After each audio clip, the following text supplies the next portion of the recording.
How dare you not be prepared? You have failed us all.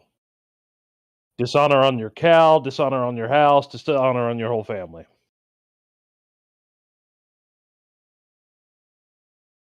I mean, I'm sure later. I mean, just give me more material.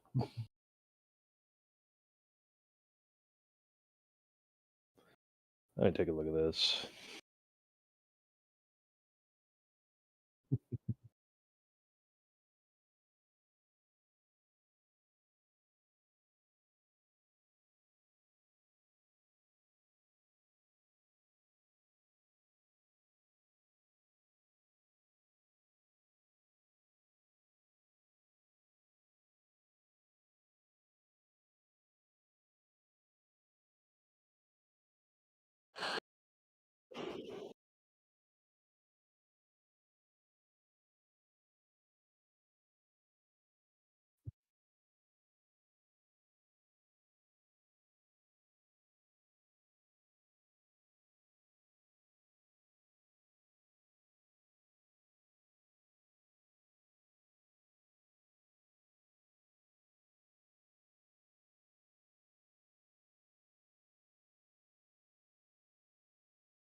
Good evening.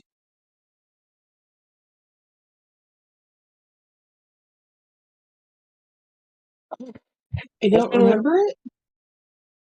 Is that a good thing? I'm not sure. Let me think about what might have happened. I'll let you know. That sounds kind of terrifying, actually.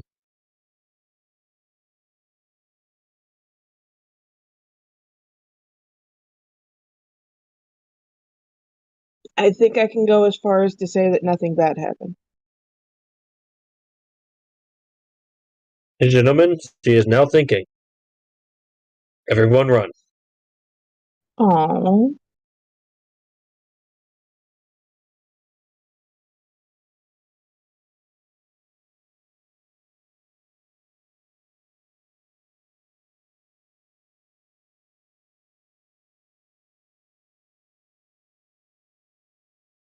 he is muted. Yep, yeah, I was just trying to get back to it.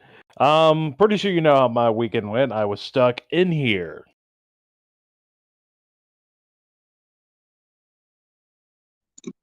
Partly, yeah. Feeling good, just waiting for this last symptom to go away so I can go outside.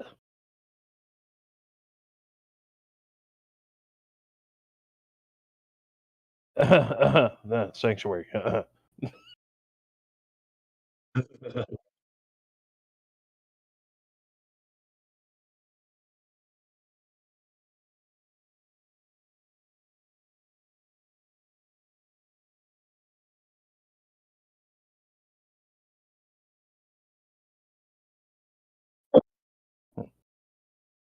New banner. Hello. Yeah. Can you guys hear me?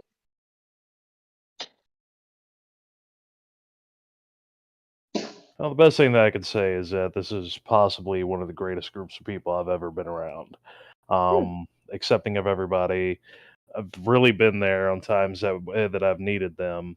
You know, it's I can't really give it a definition because it keeps on changing and getting better. You know, all I could say is that I love these people.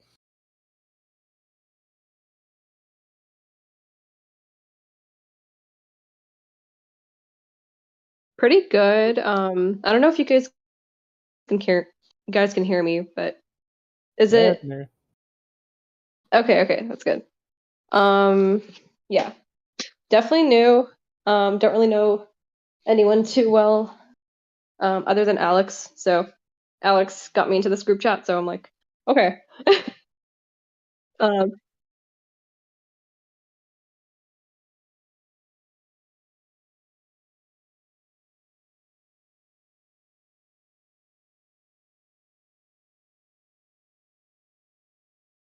oh my God.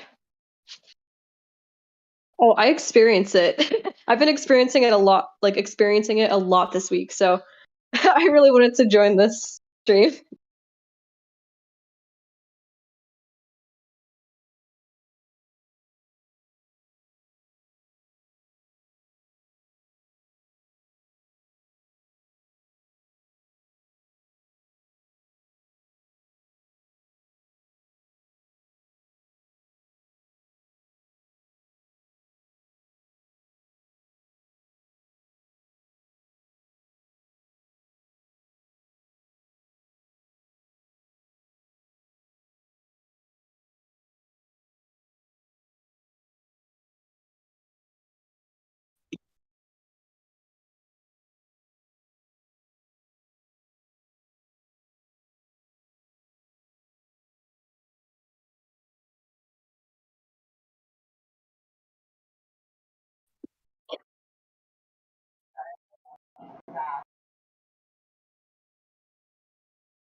think I'm the only one not muted.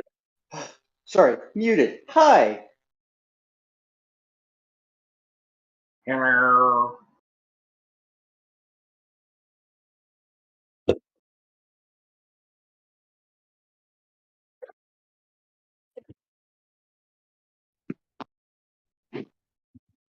Big. Quiet in here. Yeah, as I was saying.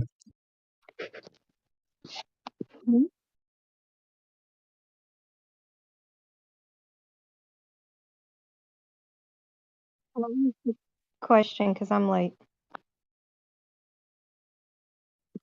I said, what was the question? Because I'm late to the party.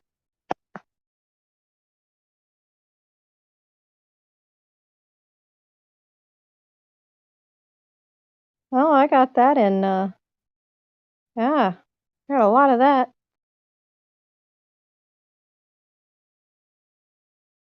Sure.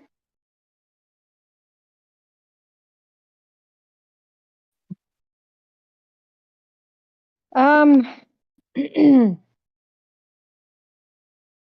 to cope with it.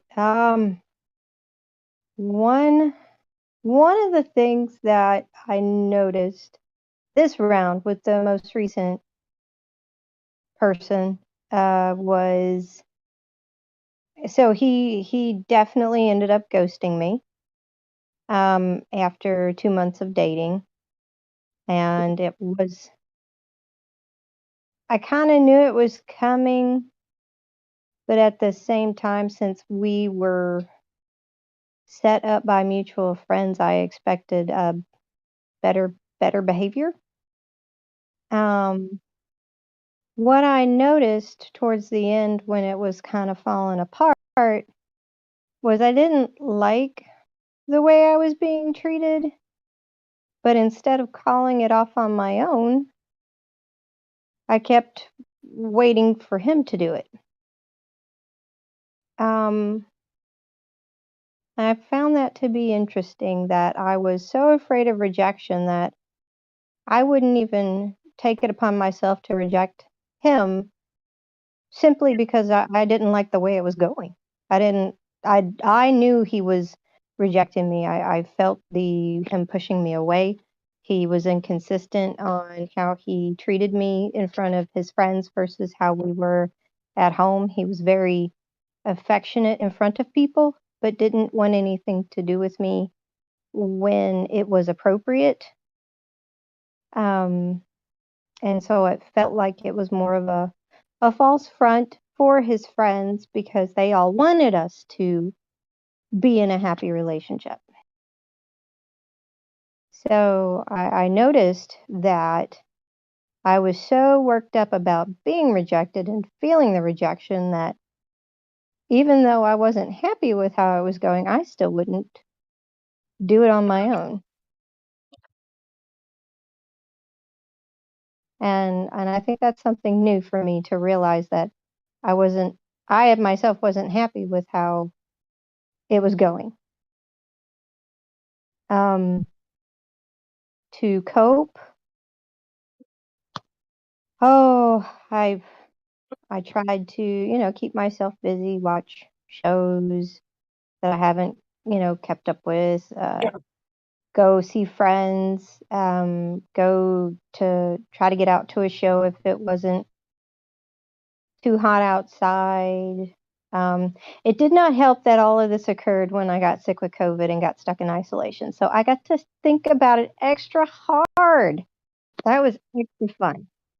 Yeah, that was a lot of fun because he went on vacation and left the state so I got COVID when we were supposed to go to that swim party with all his friends for the 4th of July, and I woke up sick and tested positive, and this was kind of our final time together to see if he was going to pull the same trend, which was to put me on some sort of pedestal in front of his friends and him tell them how important I was and how much he cared about me, to see if once we got home, I was then once again shelved. And when I say shelved, as in this man was not affectionate towards me. He would not hug me. He would not try to kiss me. He would not try to pursue me. He wasn't trying to get to know me when we got home, where it was appropriate, where it was just us one-on-one. But he would be very forward and handsy in front of his friends. And it made me uncomfortable when he would do that. So this was kind of the last date to see if he was going to do that again, so that I was actually going to truly end it at that point, because that was going to be the final. Is he showing this false front? And then, of course, I got COVID and I got stuck in isolation. So I just got to think about it. And the rejection really set in when my friends and my family were coming by and dropping food off at my door and telling me, hey, I'm in town. I'm on your side. I'm going to go pick up your favorite dessert. Tell me what you want, and I'll just drop it by your door and knock 3 times and run away. They were all there for me and being super sweet, right? But the man I'm dating in no way at all tried to check on me. He would drop a text every few days and ask me how I was feeling, and I wasn't really getting better fast. It was very, very slow. And it was all it was. It was very shallow text. How are you? I'm still sick. How are you? Oh, same day, same shit, different day. And that was it. There was no communication. So I just knew, I could just feel that rejection just slowly, just the time would just gather and more days would pass. And I knew he was about to leave on this 2-week vacation. And as soon as he got word that I was better, as soon as I was finally able to get out of my quarantine and tested negative, he dropped off the face of the earth.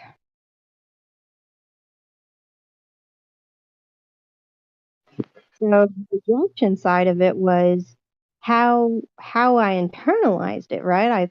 Every terrible, intrusive thought that could come to me did. I was bullied as a kid. I was not I was never thin.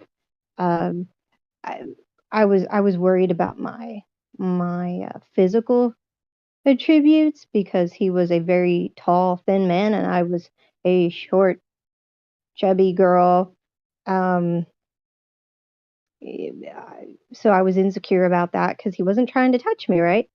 He wasn't trying to touch me at home. So I felt like maybe I was not what he was attracted to. Like I said, it was more of a front, because his friends and my friends were the same people, and they really wanted us to be a successful couple. So, so some of the rejection was from how I looked. Some of the rejection was I too domineering? Did I come off too strong? Was he looking for some sort of submissive person when I've been severely independent for 40 years, taking care of myself. Just lots and lots and lots of possible things. So to try to cope, especially during the quarantine with nothing to do, I tried to radically accept it. No response is a response, right? People move in their own time.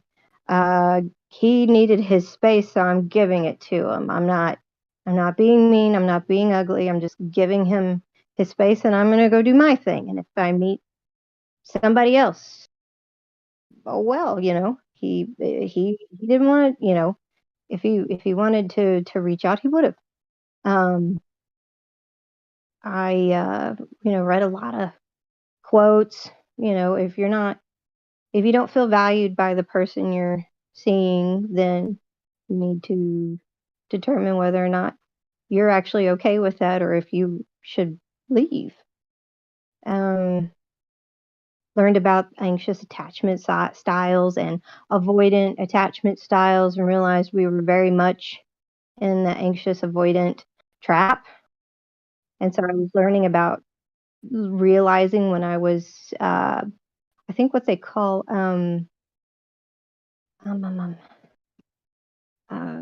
rebellious behavior. It's the type of behavior you enact when you are in the push pull. So anxious people cling. They want to try to have more communication if they feel like the person's slipping away, and reestablish the connection. And so I immediately stopped and ceased contact because I wasn't going to do the push, uh, to see if that changed anything, and it really did not. So I left that alone. And then when he would text me, I automatically did not want to respond because I was mad. I was mad that he finally texted, and it took him too long to text when I wanted him to text. And so apparently that was also one of the behaviors, is not to make them wait as long to hear back from you because they took too long in your mind's eye, right? So I started learning about those things. And like I said, I focused on knitting and watching shows and talking to my friends, all of my poor, poor friends. They got to hear me go on and on and on and on about what happened, how it happened, how the whole thing progressed. I don't know how to just move on.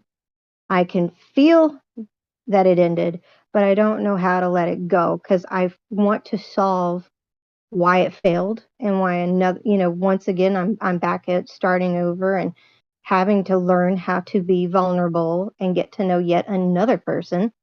Uh, so that's part of the fear. That's the other reason why I struggle with the rejection, is knowing I have to start again and be extremely vulnerable again and wonder if they're going to reject me based on my looks, based on my health, based on my inability to be in the heat, based on whether or not I can get on a plane easily. If I live too far, if because I can't be around cats, all of the things that have been problematic in other relationships. And so my mind just spins and spins and spins trying to figure out, what can I fix? What can I learn so that this doesn't happen again, even though it still does. So, by the way, I attract a lot of cat people. This is very unfortunate because a lot of them are like really, really nice, and they have fantastic personalities and hobbies and shit, and I can't be around them because I'm allergic to cats. Sorry. This is not fair. This is not fair. I like kitty cats. Thank This you. is not. This is not. Because I probably would have had a whole lot more dates. Yeah, I'm very, very mad that I have an allergy. It's getting in my love life. It's getting in the way. Just had to throw that in there. No, no, it's funny, but it sucks, right? Huh?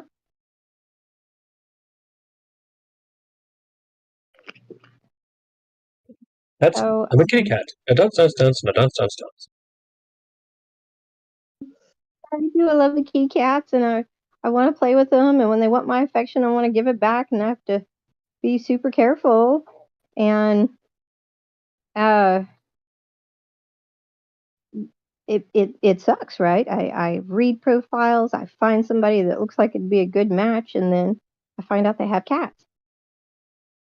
I carry an EpiPen with me. I did 3 years of shots. I can't be around cats. I can go visit somebody.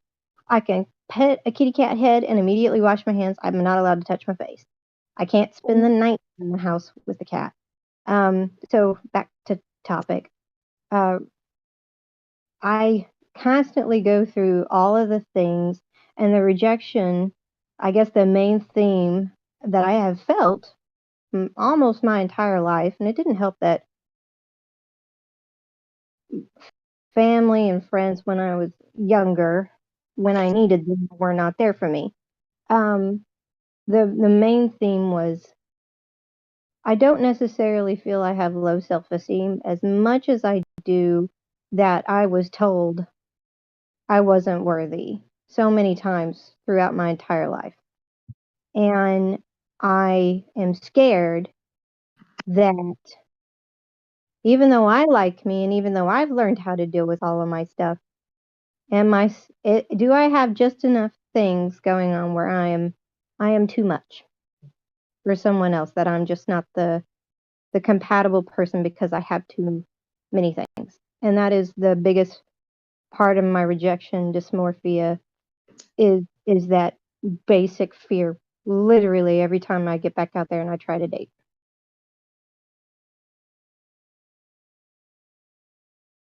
I don't know if that answered your question though. So I'm trying to work through that one. My therapist and I are working on that one.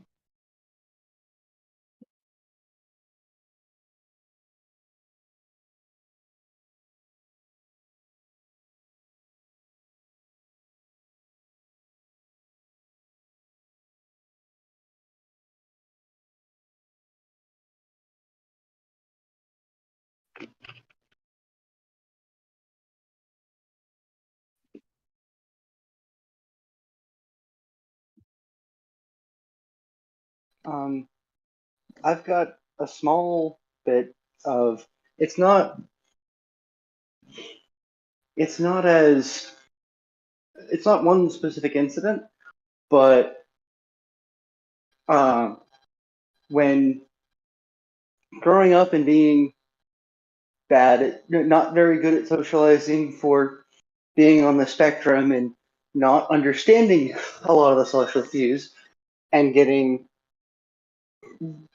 bouncing off of a lot of social situations because I misread them or otherwise uh, caused me to develop my sense of humor as a method of not of being accepted by people. As hopefully everyone here this call has figured out, I'm kind of a funny guy, or at least I really hope I am. And everyone, but but some of that is because, hey, everyone likes someone who's funny. Everyone likes someone who makes them laugh, makes them smile, as in the most direct way to do that, which has also gotten me, which has also in and of itself gotten me in trouble when I'm. That's my default response to anything. Getting bad news, make a joke of it. We gotta figure something out. Crack. If I don't have anything to say, crack a joke instead. Which some in more professional settings in particular, and particularly early in my career, had gotten me into trouble for not and had gotten the exact reaction that I was specifically trying to avoid by always telling the joke, not just rather than just usually being funny. And I don't know, it's something I've since then had to consider, but even still, like one of the reasons why am constantly joking is because I I'm afraid if I just start talking, well, one, if I just start talking, everyone now knows to run. But that if but that like I want to be liked, I want to be appreciated, and being and I want and like the one way I've learned is through through humor, because otherwise I don't know else. I don't know. Just I I think that the root of why I'm so funny and try so hard to be is fear of rejection. So I figured I would share on that. Thank you very much. I also have the default of humor being my self defense mechanism, and it has gotten me in quite a few scenarios where it was definitely inappropriate to make jokes at said time. And comforting people has been difficult for me because I don't know how I'm supposed to react to those situations. So I end up being extremely awkward and try to crack jokes to make the other person feel better. And when it goes wrong, then I feel like an absolute idiot for even trying. And that's when the RSD kicks in and I start to feel like maybe I wasn't meant to even, you know, be in their life to comfort them, go all the extremes that comes with it. And the worst part about having any kind of moments where you go to those extreme thoughts is knowing that they're not true, but you can't believe that they're not true. So that's part of, the racing thoughts or or the other term. Hydra Girl said it earlier. I just can't remember what it was. Intrusive. Intrusive thoughts. Thank you so much.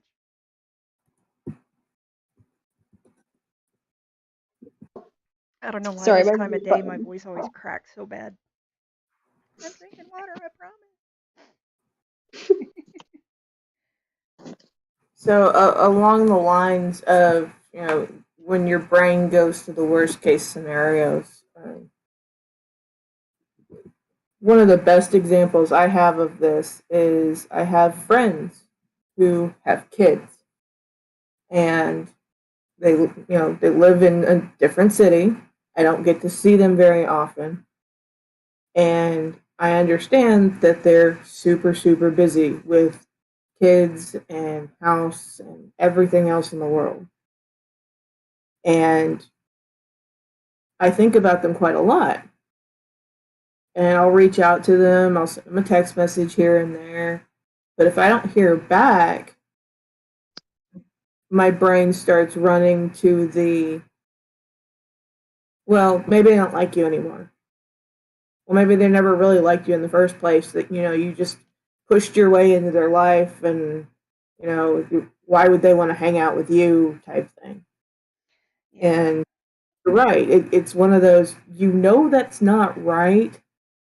There's part of your brain that's telling you, honestly, if they would tell you to go away, or they wouldn't invite you over, or, there are plenty of things that they could do that would let you know that those extremes were true. Mm-hmm. But your brain still goes there and still, makes you feel just as bad as it possibly can. Agreed. And I am one of those people that get easily distracted and easily pulled away for one reason or another, whether it's work or somebody else uh, pulling my attention in one direction or my kid pulling my attention in 5 directions. But I always want to at least respond to anybody's message when they're reaching out. It may end up being short, it may be kind of plain, but it's the best I can do in the moment. But I'm also one of those people who's absolutely terrible at remembering to message somebody, or my own fear of rejection gets in the way and I won't message someone first for a while. So I do understand completely that feeling. And it took me quite some time to get over the worry that they don't actually want to hang out with me or spend any time with me or anything like that. It's been because of this group and the wonderful people I have in my circle, including each one of you, and the happy feelings that I get from any of you. And I appreciate each and every one of you for it.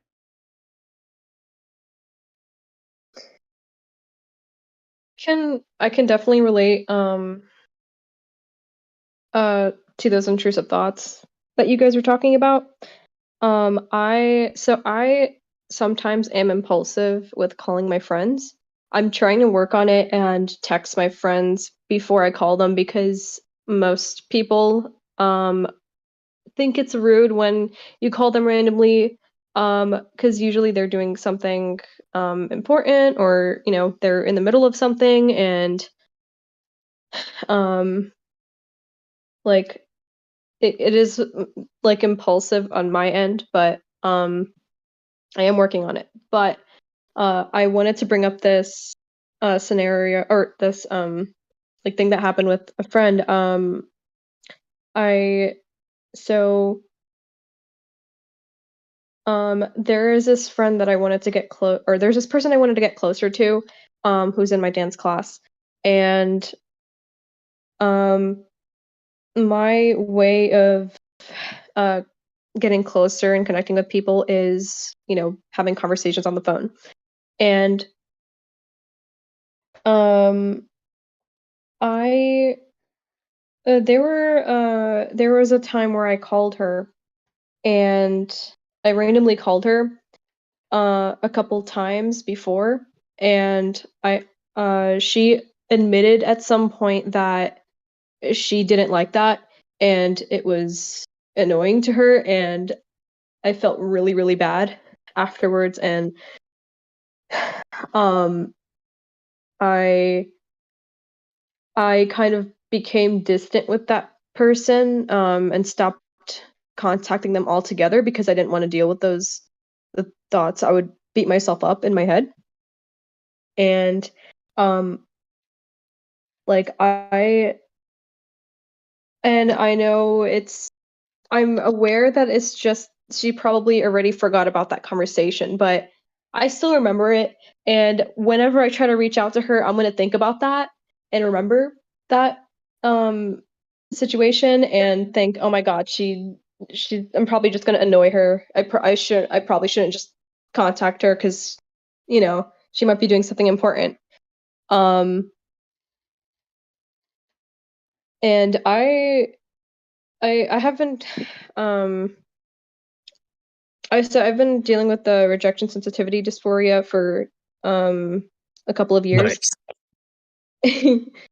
And last year, literally just in this last November, I got diagnosed with ADHD really, really late. I'm 22 now. And again, I wish I knew earlier so I didn't feel, I guess, like ADHD made me feel really stupid for so long. Kitty and I are right there with you. We both got our diagnosis this year. I turned 40. Oh my god, that sucks. I'm so sorry. Yeah, it's yeah. I believe the social movement has helped women right now in this time that they absolutely finally started looking at our struggles. Yeah, oh my god. I noticed that. Holy crap. Yeah, it was not a complete shock to me because I know how sporadic my mind can get. I go on tangents for my tangents a lot of times. Yeah. And it was seriously affecting my work. It's not just the ADD diagnosis for me. I also have generalized anxiety disorder, major depressive disorder, and PTSD. But there was something that was still getting in the way of my work. And I talked to my psychiatrist and my therapist both, and they asked if I wanted any testing and made sure that I could afford it before they, started going through with it. Because I don't know about anybody else here, but I would love if my psych and therapist could treat absolutely everybody in here because they're just beyond amazing. I love them to death. Oh my god. So if you're in the DFW area, I can definitely give you their contact information and yeah, hopefully get you. Unfortunately, I'm not in the DFW area. Like I live in the middle of nowhere. So, and I actually switched to BetterHelp just recently. So I'm about to get matched with a new therapist. I just finished the questionnaires and stuff. So, and it's more affordable than what I was paying. So thank God for that. Yeah. Well, I hope it really works out for you because there's so much stress and nerves when trying to find somebody to spill your deepest, darkest fears and secrets to. And oh yeah. I feel as though I really need like an Indian therapist. because like there's a lot of issues or toxicity that I'm dealing with at the moment within my family, and I think I need a person of color. I need a person of color who like I guess has sort of experienced um Someone you don't need to explain the cultural context to. yes, thank you. Thank you. But yeah. That's understandable. Me, I've got some, abuse and things like that in my history from males, so I prefer a female psychiatrist or a therapist. Same here. But I completely understand that. Yeah. yeah. So it's all about preference and things like that, but it's also how you connect upon that first meet or second meet and things like that, whether they're truly listening, whether they can, you know, empathize, not just, say, and how does that make you feel over and over, Yeah.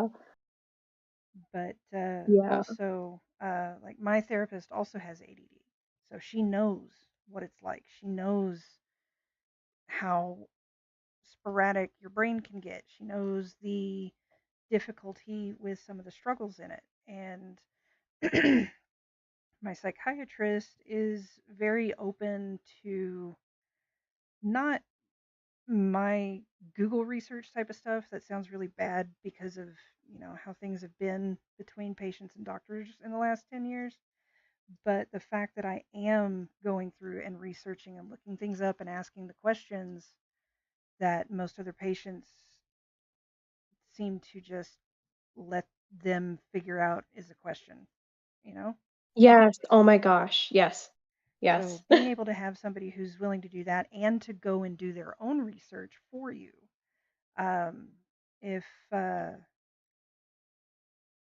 If Hydro Girl is okay with it, I can mention the what the research was that my psychiatrist did for you. I don't remember the research they did for me, but Or my doctor or somebody. One of them. which I went to your doctor and I went to your psychiatrist.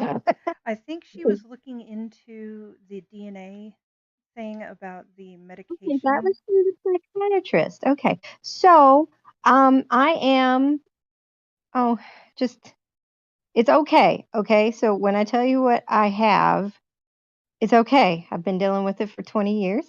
I am major depressive, ADHD, inattentive, panic disorder, OCD, PTSD, 2-time victim of sexual assault, once by a cop. I have, oh, and an insomniac. So when I went through, I guess, my very first breakdown, they tried me on a whole bunch of different types of meds. And, well, it turns out I'm medically resistant. Actually, all they do is make me worse. So if you could actually turn major depressive disorder up in volume, it managed to do that. Big time. Like I was the person that got the black box side effects and had to go into a hospital. What they kept doing was they kept changing the meds, adding to the meds, putting me on cocktails to the point where I had to go into a full detox program to get off of them under supervision, because getting off of them could have actually caused me to go into massive seizures. It was really bad and it was extremely terrifying, and I was very much alone and lived far away from any family and didn't exactly have good friends at that time and was very poor.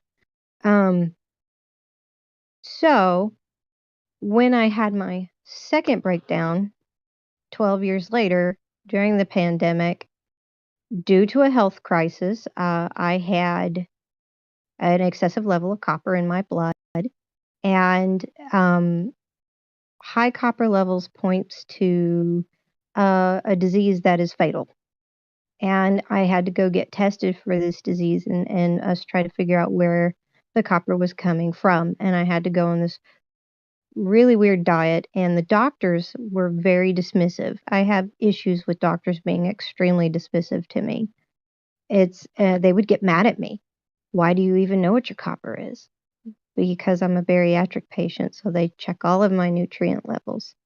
And well, they would push me aside and go, "Well, since your liver's not failing yet, we're not going to worry about it." I'm like, "So you want me to go into liver failure for you to actually care about helping me figure out why I have excessive copper in my blood?" And I was terrified, and I just broke down. This happened when we had that massive freeze. All of my friends and my family were losing water and electricity. My apartments around me, their pipes were bursting. I just knew mine was next. I was just in this constant state of panic and terror. Um, and so I'm freaking out, right? And I call Kitty and I'm like, "I don't know what to do." And she's like, "I want you to come see my psychiatrist and think about getting on meds." And I'm like, "This no, I had my own PTSD just from going through the medication process 12 years ago when I had my first breakdown. I didn't even know how to do this." And after she went and talked to them and told them what was going on, they said, "Yeah, we do want to talk to you, and we're not going to push meds on you. We just want to talk to you and, you know, see if there's anything we can do to help." And I met with them, and they let me choose my own pace. There was no forced issue, and they were like, "You know what? We have the ability to go do a genetics lab on you and start figuring out what your liver will even process and whether or not you have any genetic issues that prevent it from being metabolized." And they said, if you can afford it, it's about $350 and insurance won't cover it. So that is the final cost. What do you think? And I'm like, let's do it. Let's do it. And No I hesitation. I was able to find some medication that works for me. I still can't really touch the SSRIs or SNRIs, but like I'm able to take the Ritalin and I'm not having scary side effects from them. And that would have been one of the things that would have kept me from ever trying it because of the PTSD from the severe bad reactions and my own panic level. But because I had that test telling me this actually will work for you, it doesn't jack with the metabolism mutation that you have. And so we did it super slow. Like most adults are on 20 to 30 milligrams a day. I started at like 2.5, and then I went up to 5 the next week, and then I went to a 7.5 the next week. I went so slow to see if it was going to jack with me, and I was fine. I'm fine, and it's helpful, and I don't have scary side effects. It's not keeping me up at night. It's not giving me weird palpitations. It's not checking with my blood pressure.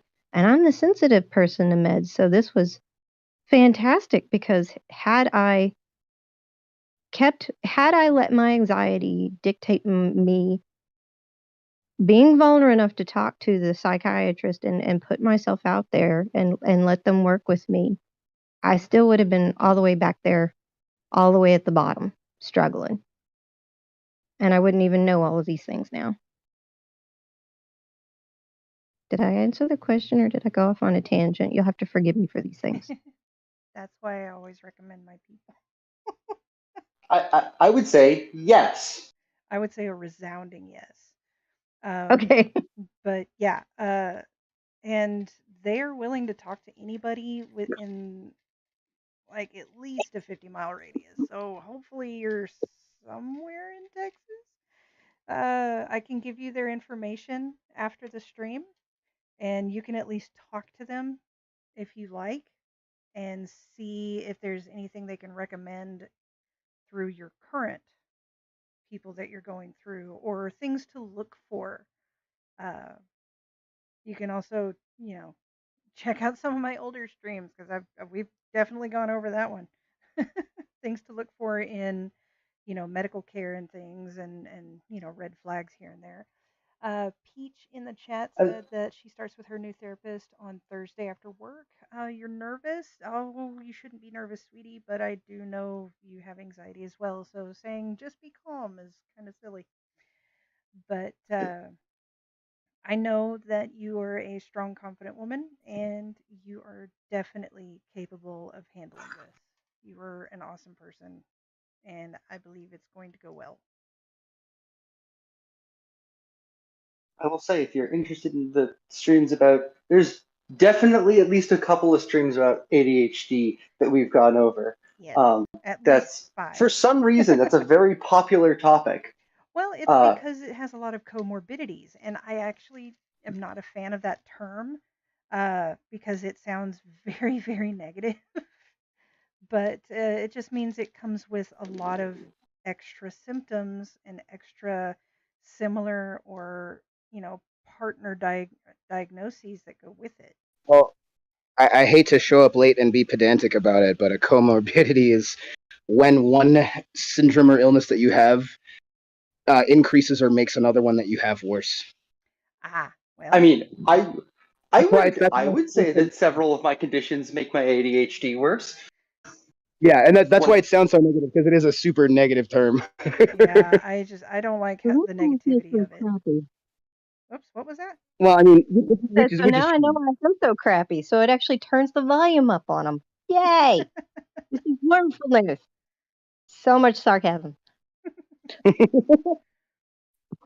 Wait, isn't ADHD like considered like a good thing in other countries, in some other countries?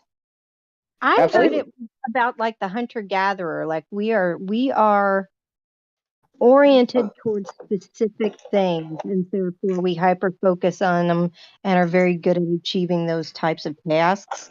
In the world that we live in the Western society, we're supposed to multitask, right? Yeah. Things are constantly moving, right? We're expected to keep the house, to eat right, to go to the gym, to manage all the emails, to to focus on customer service, right? It's very, very multi-directional and throws us off. We can't really get in our groove if we're consistently being interrupted and having to change thought patterns.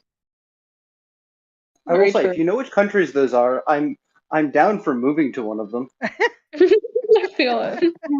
Depends on if it's too hot, Sometimes no more heat. Germany. Texas is doing a fine job of making me hate the heat. Yeah.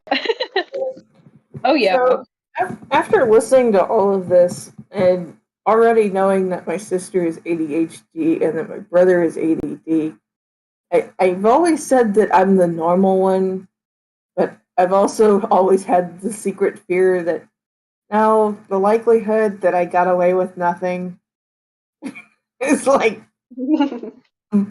So the only reason, how I've had an inkling that was what was going on with me was I never, I'm not going to say I didn't excel.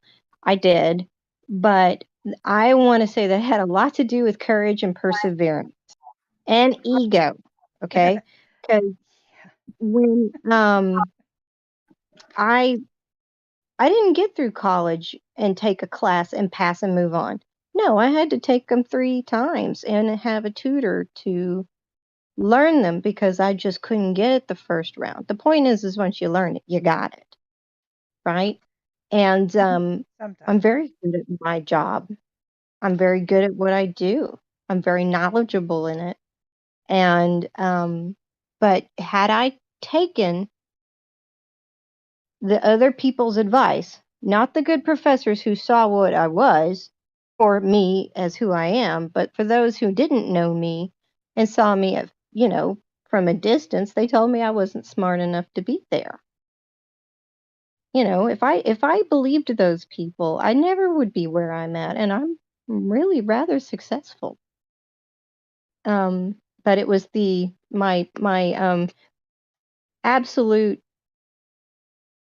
wild physics professor that helped me see who I really was and to keep going. And that we don't all learn the same way.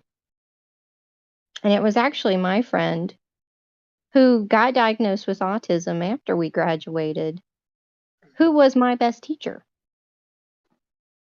He didn't have a lot of money and I was a good cook. So I hosted study night at my house and I fed everybody. And that's how I got through school, because he didn't charge me for him to teach me, because I fed him delicious meals and gave him, he had a buddy to hang out with. We had good times.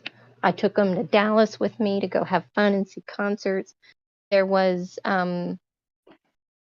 it was That sounds like a something you can't normally pay someone to do. So it seems like you both got a good deal.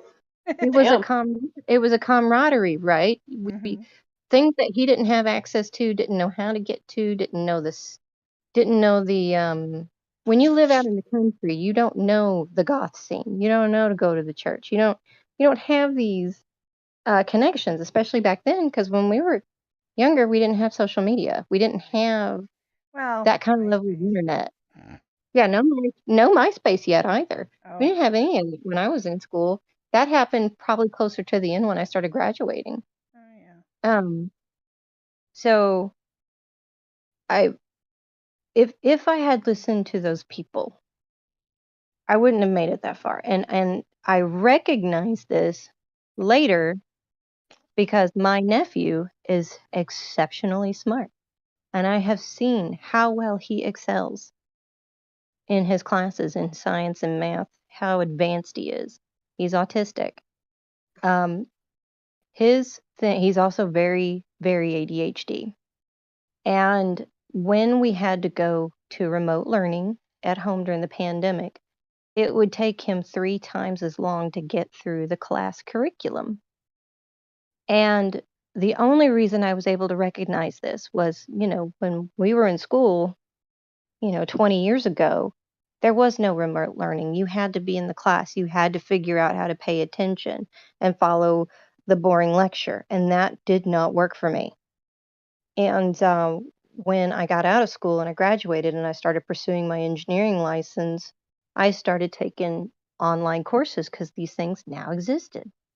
And it took me 2 or 3 times the length of time the class existed to actually get through the curriculum, because I'd have to start and go back. I would get lost in the information. I'd start daydreaming. Something would happen and I'd have to keep starting over for it to sink in. And I saw that with him, and then I noticed that I did that too for myself. And that's when I went and I asked my psychiatrist and I said, "Look, I see these things and I just want to know. And did they not diagnose me? Did they not catch that I had the same issues? Is that why it took me longer to get through school? Is that why it was that much harder for me to get through school?" And I got really depressed when I got my diagnosis. I got really, really depressed because, there's all those what ifs. Would I have gotten through faster? Would I have already received my engineering license and passed that horrendously, horrifically long, ridiculous exam? If they broke my exam out in subjects rather than trying to shove 24 subjects in a 6-hour exam, would I be done? Would I have my license? And so, it impacted me directly because my diagnosis is still very new. It only happened last September, and it took all the way till February for me to even try the medication. Oh, I can relate heavily with like me taking way too long to try the medication. I Mhm. received medication from my psychiatrist, and I'm definitely worried about like the side effects. And I was told I was a hypochondriac, but I don't think the Is it person that health told me that was anxiety? wrong. But wait, say it again. Is it health anxiety, hypochondriac, or OCD? Health anxiety. Okay. I have health anxiety. I understand that one very well. Oh yeah, it's it definitely takes me a bit of time to warm up to taking the medication, or warm up to the idea of taking the medication. Because growing up, when I was a kid, I used to have epilepsy, and Your like, epilepsy was resolved? wait, say it again? Did you say you had epilepsy? Yeah, I used to have it. Yeah, It I'm resolved.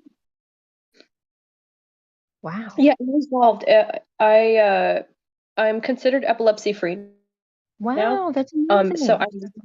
I know it's amazing. I'm legally able to drive independently now, so that's amazing. Yeah. It really sucked when I had to depend on other people to drive me to places. And I didn't really see a point in getting my license if I had to have a passenger in the car with me, at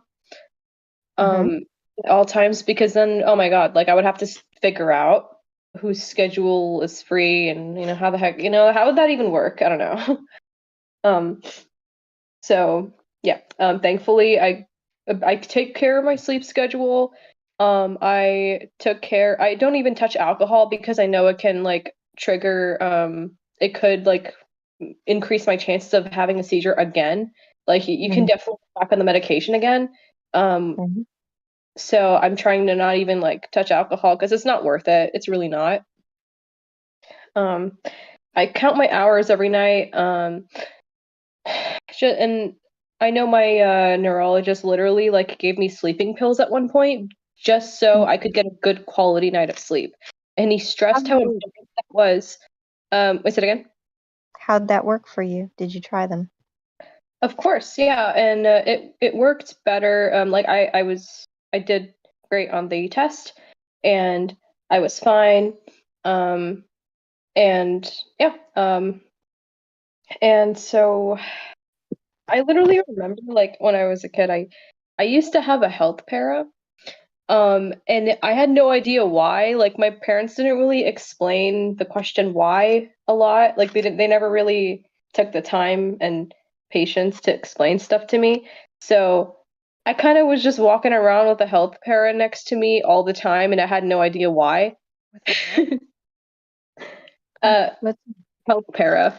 What is that? What's that? It's like they basically stay with you at all times during school hours. So you had like a oh, Like a personal nurse. like a kind of medical thing. assistant. You had a somebody watching over you. Yeah. Like Okay. yeah. She was there. Now I know that she was there to be there if I had a seizure, just in case. And she would take care of like, like do the normal procedure of like putting a head under my pillow so my head doesn't, like it's not like hitting the floor or whatever. Make sure flailing. procedure safely, I heard I haven't like I've only had like maybe 2 in my life, I think. Which is really good, but medication did help, but it definitely took a lot of like definitely had side effects. And like it gave me vitamin deficiencies, so that was shitty, but Oh, language. We try to keep Oh, it sorry. family friendly. Is that really the worst word we can come up with? Because I think we've all said that particular word tonight, but it was only just the one word. I know, but still. It's not super terrible. Yeah. I'll still watch myself and like, yeah. Yeah, I slipped. I think at least twice. I wasn't perfect tonight. I'm sorry. You're not expected I to be have a perfect. potty mouth. Eventually, I will get a swear jar for the stream. Does that mean I'm gonna have on all these fiddlesticks. I'm just letting you know that I'm broke enough as it is. You ain't getting anything from the swear jar from me. Seriously, I'm poor. At least you moved Fair. away from the spankings. Hey, you can have some great coin. Some they're not worth the whole lot, but I have coins that they're not worth any money, but I'd have to like unstring them from my bra. Okay. Oh, come on, it's the belly dancer joke. I know. The belly dancer gets to make a coin bra joke. Yeah. So you said you waited long to try to start medication. I'm understanding that there's one that you haven't started yet, and you're trying to Oh, the get. ADHD medication. Sorry, say that again. Is that the one you're trying to figure out how to start, or? Yes. Okay. Yeah, I haven't started the ADHD medication yet. Initially, I was actually prescribed the wrong medication. Oh, lovely. Because apparently Wellbutrin can cause cause seizures to people with epilepsy. And so I'm I'm glad sure I that waited. did wonders for your hypochondria, is getting prescribed the wrong medication. That's definitely how you fix paranoia. Yeah. I know that I had fears with starting any medication because one of my cousins passed away due to complications with her meds. She had bipolar and major depressive disorder. It was bad. Um, and luckily, well, the only way this can be luckily is that she did pass away in her sleep. So it was nothing that she was awake for to suffer through. Mhm.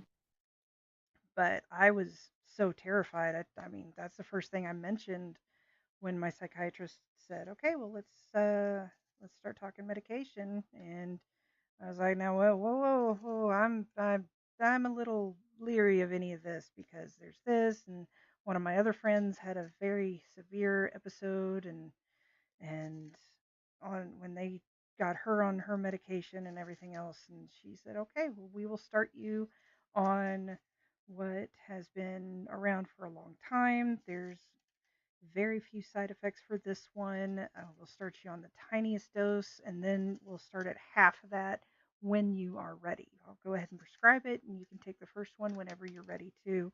And here's my number. You can call me at any time in case, you are feeling worried or anxious about starting, or if you are starting to feel any medication side effects or anything like that." So it was the comfort of it was still my choice to start that I really enjoyed, and it gave me the confidence to do it on my own as well and make some of those decisions on, okay, I think I need a little more, or I think we need to taper off a little bit, and working with me through those decisions and having that confidence in what I'm feeling because I know my body better than anybody. So I'm going to recognize those signs. I'm going to recognize what doesn't feel right, you know? So I hope, I just lost the tech. I, I hope that when you do start, you have, you know, that contact that you can reach out to, or have a way to start the bare minimum dose to start off with and taper upwards. That's a really nice approach to starting medication, especially with someone like me who has anxiety about it. That's a great that's such a great idea. I don't know why I haven't thought about that. And Well, it's yeah, not your job to think about things like that. true. But that's why I also love doing this particular group is we all have experiences and tricks and tips and things that we've all figured out for ourselves, and the more that we are able to share, the more it's going to benefit others. And that's the whole point of this thing, is to allow a place for others to feel safe, to talk about their experiences and to also learn what might work for them.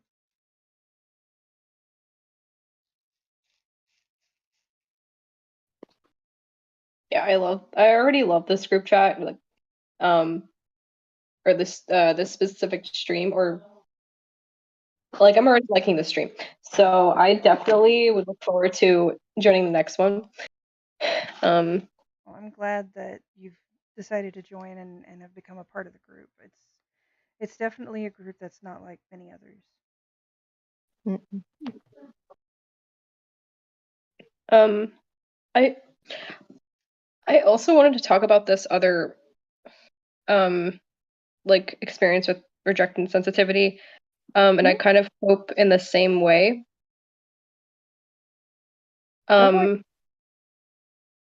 So I've been involved in the dance industry for a while, and there's a lot of rejection that comes with it. Oh yeah. Yeah, oh my God, like it's ridiculous. There's a lot of rejection that comes with it, and I didn't have the privilege of taking dance classes when I was young, and literally in my dance class, most of the women surrounding me have had that privilege of their parents paying for their dance classes and them having some sort of ballet experience or gymnastics experience, and they are a lot more successful. And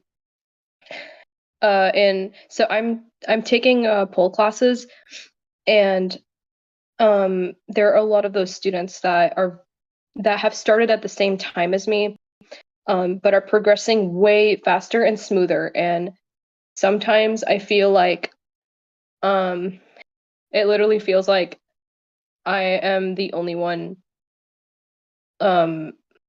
out of the students that have started at the same time as me. I feel like I'm the only one struggling and getting out of their comfort zone. And I struggle to get out of my comfort zone because I'm afraid I will fail and crack my head open. Heard that. I don't like being off the ground at all. Yeah, it's Just definitely Alex. yeah, So not when now. when you're doing, I'm assuming based on what you're saying that you're struggling with aerials. I yes, with aerial sling and especially pole. Oh my God, because you also need to have a handstand, and I've never done a handstand in my life before, not even as a kid, because I always played it safe. So Are you doing yoga classes? I used to. You need to do those. Say That it will again. be you need to pursue yoga. It will be exceptional as far as getting the balance and the strength, especially in those muscles that most folks ignore and don't realize they need to keep them stable. I think those will help you. I know you said you're not in the area, but are you in Texas? Yes. Are you around DFW, like within driving distance? Yes. I mean, it takes me like an hour to drive.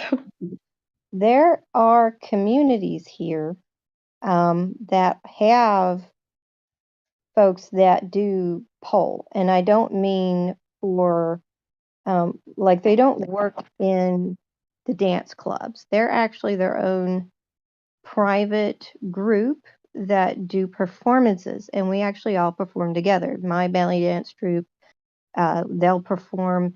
The group, I want to say it's called Fempire, Fempyre. I've heard of them. They're fantastic. Yes, they are. They also do fire. They do a lot of firework. There is a community called the Fort Worth Fire Beats.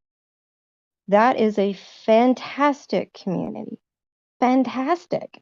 As far as being around a plethora of individuals, free mind, body, and soul, artistic, creative, sensual. They're just an incredible group of people. And if you're looking for that inclusivity, if you're looking to make friends with people who have experience and can help give you guidance and techniques in this realm, these are the type of people I think you should mingle with. Yeah. And they're on Facebook. It's the Fort Worth Fire Beats is their main page, and then there's the Fort Worth Fire Beats community. It's another little discussion group page about those of us who are all kind of part of the community and what's going on, and if other people want to get together and play before the next event and stuff like that. So these are really good places to, in my opinion, especially in the belly dance world, right? I'm not a thin woman, and I was terrified to get into this thing. I loved dancing, and I was never allowed to be in drill team or cheerleading because I did not fit the uniform size. I was not allowed. And so I was always told that I couldn't do these things. I was literally told, you can't. You don't fit the size, so therefore you just can't. And I was well out of college before I actually met another belly dancer who was not.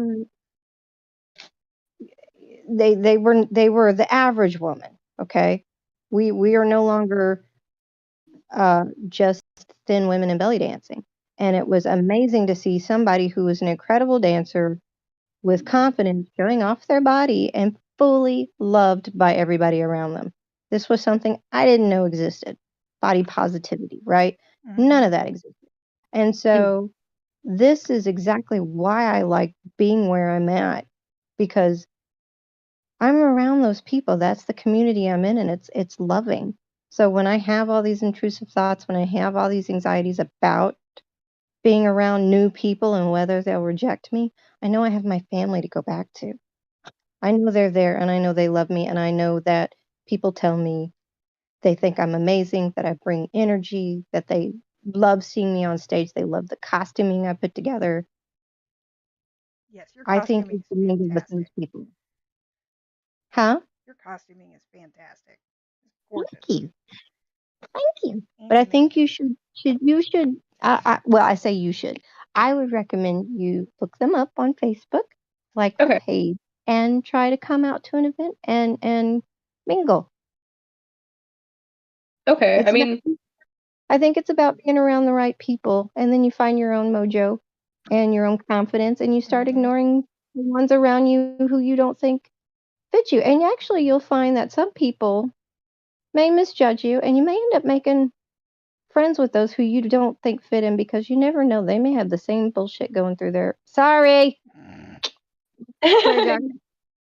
may have the same thoughts and going through their own minds, thinking they don't look as good as they do when the reality is they do look good. You know? We are our own critics. We are. It's so true. I actually got in contact with this girl that I haven't seen in a while in the level 2 classes that I've been going to. She kind of just disappeared. And so I reached out to her and DM'd her, and she said that she had an injury that came, like, she had an injury, so she stopped doing it for a while. And I remember when I did see her doing pole, like, she was definitely at my, speed. Like, at the speed I'm at right now, I definitely noticed that we were at the same speed. So there is camaraderie. Fantastic. There is someone going at your pace, and y'all can work together.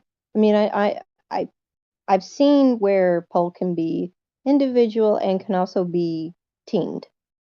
Yes. Like, shit, I forgot. Sorry. I forgot what I was gonna say. You know what? In all honesty, I think I'm going to get a swear jar, and any money that goes into it after it gets full, I'll send it all into a donation. I think that's a good idea. We're so bad tonight. Oh my gosh. I'd put a swear jar on my channel, but then I would be broke. Yeah, I probably would be too. $10 an hour. Like, this is not right. Not in this economy. This is a full day's wages. Come on now, guys. I protest this fine. It's unjust. Son of a monkey. I don't know what to fracking say. Oh, you guys are so fun. Sorry to interrupt, but I could not stop myself from that one. Go ahead. You're good. You're good. I just remembered it finally. Okay, good. I remembered it. Thank you, guys. Yay. I blame you guys for reminding me. No. Yeah. I noticed I get rejection sensitivity. What is it called? And RSD. Thank you. RSD. Dysmorphia, I think. Dysphoria. Dysphoria. See, I can't even get the name right. Dysphoria. Dysmorphia. Hey, it's close enough. I definitely experience it a lot more when an instructor gets frustrated with me, because I noticed even the instructors noticed how my speed is a lot slower, or like how much slower I pick up stuff versus the other students, and how I struggle the most. And I'm fully aware that I do struggle the most, and there are a couple of instructors that get really frustrated with me, and I feel like I really want to make them proud, and I really want to like succeed, and their opinion matters to me the most. So I have a question. When you're in the class and you've now picked up and sensed this frustration, if it's a specific move or grip or whatever, are you asking them where you're supposed to feel it in your muscle? Because if you have an imbalance in a particular muscle or grip or weakness, that will prevent you from going further. And if they can't help you pinpoint that so that you know what you need to be working on in between sessions to build it up, that could be a part of your frustration. So have you been asking those questions? Oh, they're actually really good at explaining the grips and where you're supposed to be pulling and pushing. They're really good at explaining that. It's just for me, the thing I struggle with the most is risky moves where my head, like my body is completely upside down, and my body's away from the pole. Uh-huh. The butterfly, the extended butterfly, is the most terrifying move I could my God, I'm trying not to cuss, but I'm wondering if silks would help with that. Therefore you sorry. I'm wondering Say if it silks again. would help. I've actually only done level 1 silks. Silks does help me with my grip. I don't know why, but silks, it makes more sense in my body when I invert with silks. I mean, in my head. It makes more sense in my head, in my brain, to invert in silks rather than, than pole. And I mean, pole, I've gotten better with my inverts. I finally figured out the trick. You just lean your body towards the pole, and one instructor told me that, and I was like, oh my God, everything's literally, that was the only thing I was, yeah. Anyways, yeah. But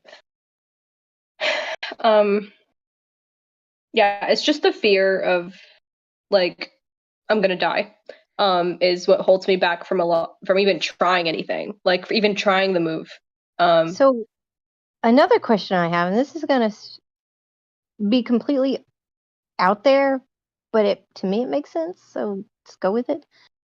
Yeah. Motorcycle classes teach you how to take yourself down, right? Yeah. You're supposed to learn how to fall down and minimize risk or major injury to your head, things like that. Do they do that? Do they teach you how to fall in such a way where you reduce risk of injury? Yes. Do you feel confident in that particular situation that you mastered the falling side of it, where you could, feel a little more at ease at doing something a little more, a little harder, something that gives you a little more anxiety? The falling out of it, it's definitely they do teach how to fall out of it safely. But I wish there were more options sometimes because the main way like the level 2 instructors teach you how to fall out of it is Mhm. mainly just handstand cartwheel out of it, and I'm just like, oh my god, like I don't think I can do that. Like, and I'm like, I know it's like me having to like it's up to me whether I want to take that risk. Um, it it's it's a work in progress, but Mhm. I've been trying to the like main way of getting out of a lot of stuff is handstanding out of it, and or like yeah, and I've been trying to practice like handstands on the wall Uh-huh. at home. How's that going? That it's getting better. I'm more comfortable um in a pike, like one foot's piked, the other foot's like going back behind me, Mhm. leaning back behind me. I haven't gotten into the full handstand yet where my body's straight up and down. Mm. Mhm. Do you have a Um spotter at home? No. no. Okay. No, Do you have a friend who can come over, a couple of times and just be a spotter for you? possibly. I can try reaching out to a couple people. And also, I know that the classes have their own cost, but is there any like private sessions that you can work out with one of your instructors on a certain day to where they can work with you on any areas that you're struggling with and really focus on getting through that fear and anxiety? Oh,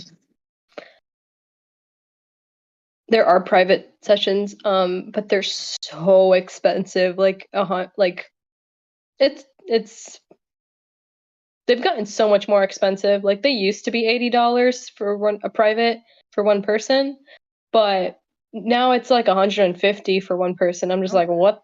No, hell no. How No, how heck no. how long is that session though? And 1 hour. That's oof. I know. There's no way I would do that. I'm Just, just just. gonna have to. I'm Sorry. sorry. Just to interject because this I'm out of my depth in this one, but I'm trying to be helpful. Have you heard of a headstand bench? No. What is that? It's on Amazon. It's for yoga stuff too, but it might help. It looks kind of Headstand. yeah. It's a Yeah, I bench was used to help thinking, learn to do a headstand. So mhm. Hmm. There are several yoga tutorials online on YouTube that are free to help you do headstands as well at home. Like I said, the yoga thing is very good. Um, I would absolutely recommend you practice semi regularly, especially if the inversion requires you to do headstands and cartwheels and things like that, where you need more strength in core and upper body, um, because yoga forces you into those positions to build that strength. Because well, I don't know about you, but I sit all day long. I don't have that kind of strength. I will have to seek it out and physically practice it to get it because otherwise I don't have it. Yep. Yeah. Yeah. Not to mention Anyway, yoga's good for the soul. Um, someone else talk, please, because I get anxiety the more I talk. So I'm gonna pass it on to someone else. That's all right. Thank you so much for sharing, and we definitely appreciate you joining in. I haven't heard much from Panther, Toller, or Chef. My Yeah. job is to listen tonight. Oh, Yeah, I basically just got here.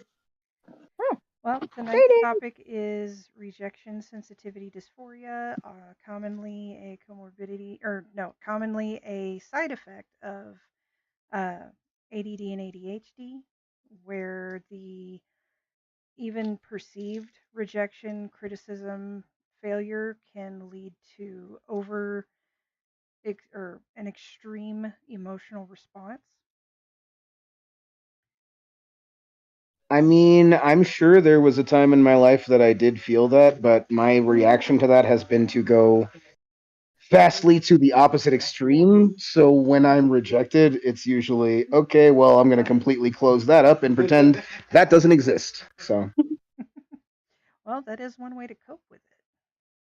I mean, it absolutely has to be. I definitely have become one of those people that there are only very few people whose opinion I really care about. Beyond that, as long as I'm effective at doing what I came to do, that's what I came to do. Well, there you That's go. fine, 'cause I'm seriously curious.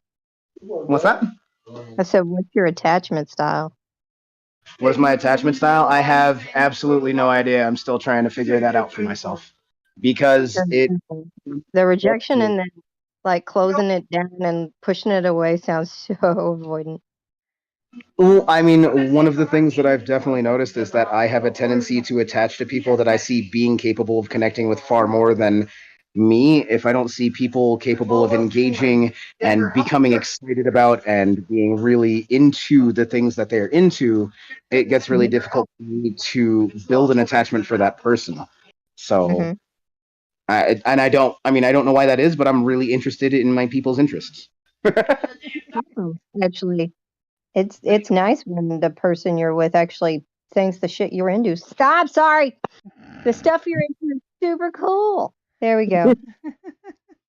Yes, I God, am oh my passionate about other God. people's Y'all passions. need to have the bleep button on me tonight. It's bad. So bad. Oh man, if only we had Kenneth Purcell live censoring.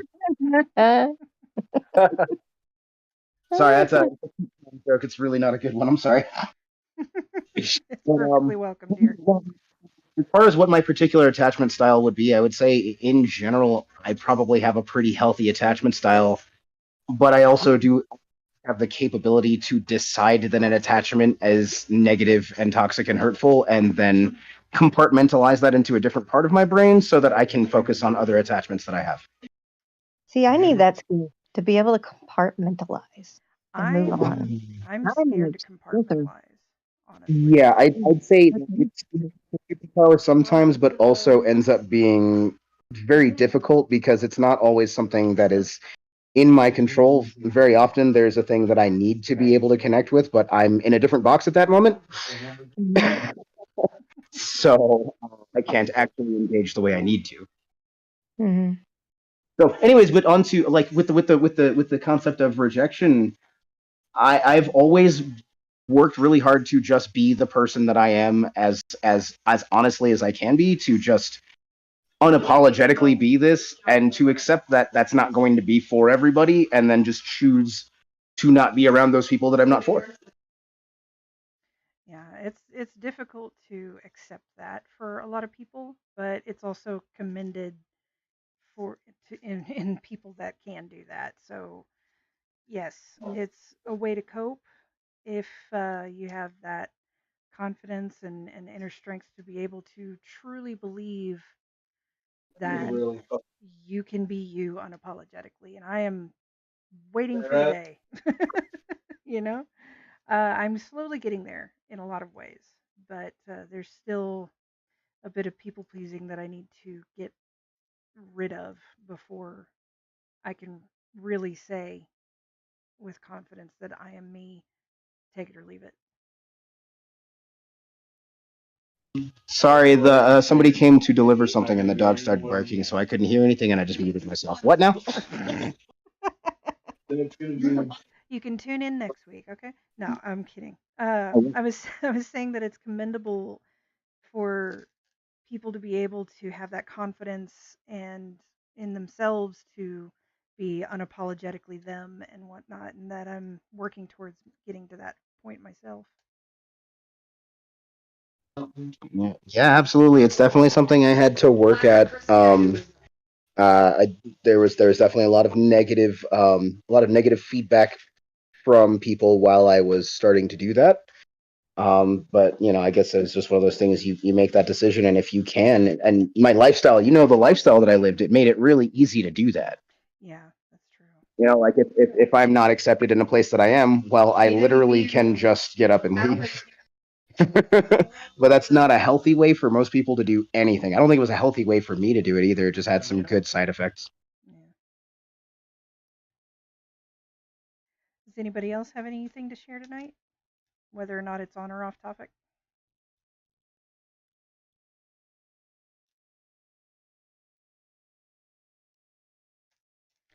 I got puppies and they're awesome, and I don't sleep anymore. Yeah, we need to work on your sleep. It'll be fine. I don't actually need it. I'll just, eventually I won't be able to speak coherently, but I don't need to talk in order to hang out with dogs. Well, eventually you will get your sleep again, and I do hope that it comes soon.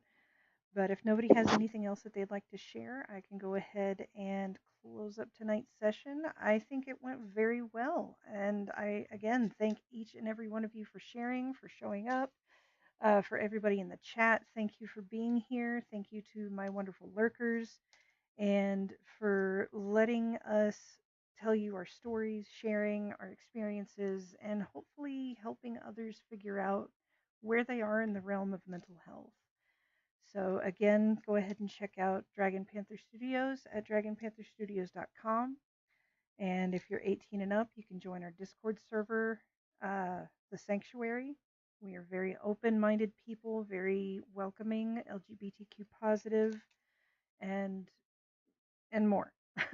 So thank you so much for joining, and I will see you guys next week for general discussion. Take care of yourselves. Bye. Bye.